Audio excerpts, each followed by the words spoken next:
நமஸ்காரம். இன்றைக்கி நம்ம பார்க்க போகிறது லிங்காஷ்டகம்.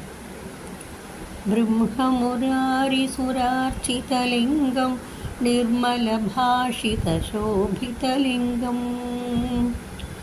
जन्मजदुःखविनाशकलिङ्गं तत्प्रणमामि सदा शिवलिङ्गम् देवमुनिप्रवरार्चितलिङ्गं कामदहनकरुणाकरलिङ्गम् रावणदर्पविनाशकलिङ्गं तत्प्रणमामि सदा शिवलिङ्गम्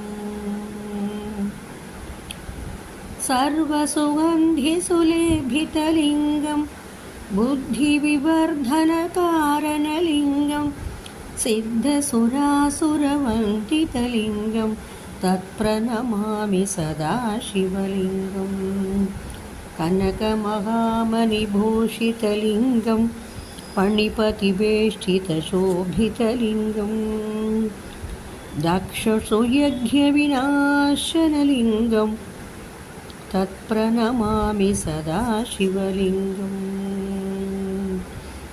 कुङ्कुमचन्दनलेभितलिङ्गं पङ्कजहारसुशोभितलिङ्गं यं सञ्चितपापविनाशनलिङ्गं तत्प्रणमामि सदा शिवलिङ्गम् देवगणार्चितसेवितलिङ्गं भावय भक्तिपरेवशलिङ्गं दिनकरकोटिप्रभाकरलिङ्गं तत्प्रणमामि सदा शिवलिङ्गम् अष्टदलोपरिवेष्टितलिङ्गं सर्वसमुद्भवकारणलिङ्गं यमष्टदरिद्रविनाशनलिङ्गं तत्प्रणमामि सदा शिवलिङ्गम्